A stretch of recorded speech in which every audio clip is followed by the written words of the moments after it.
Não, perfeito. Eu acho que é um ponto muito importante da gente citar, porque de fato existe uma informação de que blockchain, criptomoeda é anônima, a privacidade não permite que você, como empresa, consiga de fato verificar qual é a origem, qual é o destino daqueles fundos, o que não é verdade. A blockchain, ela por natureza permite a transparência. O intuito dela, quando foi desenvolvida com o white paper, a própria blockchain do Bitcoin, pelo Satoshi, foi com o intuito de aumentar a privacidade e eliminar intermediários. Consequentemente, permitindo que você tenha acesso e controle sobre suas finanças. Você pode ter uma blockchain, manter ali a blockchain no seu computador e ter acesso a absolutamente todas as transações que ocorrem, certo? Então isso traz um nível de transparência que eu acho assim, é incomparável quando a gente vai trazer para o mundo Fiat, tá certo? O mundo Fiat tem uma série de intermediários, tem uma série de possibilidades de alternativas que fazem com que não seja tão fácil o rastreio e a identificação de fontes ilícitas quando você compara com tecnologia blockchain. Então, inclusive, um dos nossos relatórios da Chainalysis que a gente elaborou recentemente, falando sobre a movimentação de atividade ilícita, conclui que de toda a movimentação que a Chainalysis está monitorando, apenas 0,15% dessa atividade está vinculada à atividade ilícita.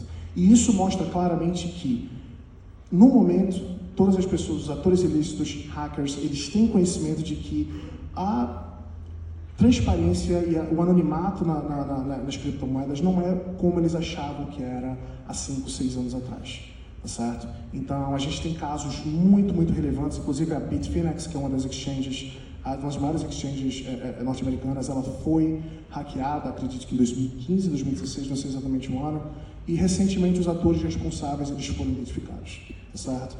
Então, a gente tem a tecnologia favorecendo esse processo de investigação.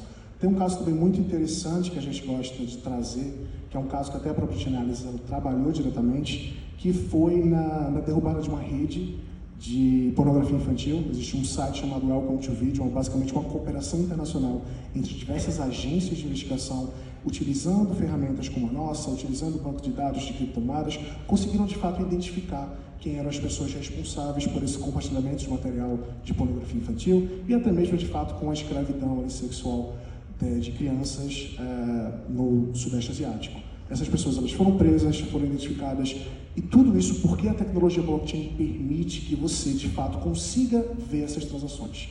Então, um dos nossos grandes propósitos, como eu comentei a princípio, é trazer esse contexto, é de fato mapear a blockchain de modo que ela seja transparente e que você tenha acesso você tenha a segurança de utilizar as ferramentas, você tenha a segurança de utilizar criptomoeda, mas ao mesmo tempo as empresas e as organizações governamentais elas consigam entender se aquelas movimentações ali, elas são lícitas ou não. Então, a transparência ela é um pilar da blockchain e de fato esse anonimato ele não condiz de fato com a realidade ali que a gente enxerga no dia a dia. Assim, eu acho que esse ponto é um ponto, justamente uma coisa que se fala no mercado, mas que não faz nenhum sentido, porque se para entrar no mercado vai passar por uma tecnologia de onboarding, de AML, de KYC completa, só vai entrar quem a gente aceitar, quem passar pela barra do compliance, e depois só vai transacionar e todas as transações vão ser monitoradas. Então assim, não existe ambiente mais seguro e mais rastreável. Então eu acho que essa coisa que se fala é muito do time de lá, né? De falar assim, não, poxa, é quem não conhece e que pode ser que no passado e se fizeram transações para tráfico de drogas, para isso e tudo, mas assim, hoje em dia, com as exchanges regulamentadas ou não, utilizando barras de compliance, então assim, não tem como você não saber quem fez e com quem fez e por que fez. E aí que vale a importância de novo, voltando ao primeiro tópico que a gente comentou desde o início, que é a importância da regulamentação no Brasil. Porque você de fato tem esse controle, esse ambiente controlado, mais seguro para todas as pessoas, né?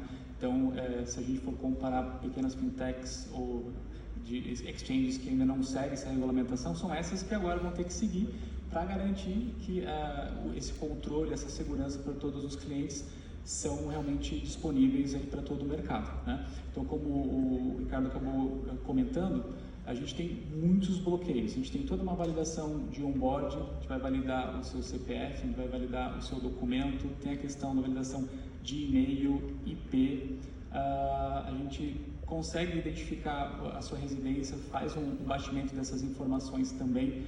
Solicitamos comprovante de capacidade financeira e é muito comum também em crypto exchanges só liberarem limites transacionais de acordo com a quantidade de informações que você entrega à exchange. Isso significa uma abordagem baseada no risco. Então, quanto mais eu conheço meu cliente, mais eu posso liberar o limite transacional.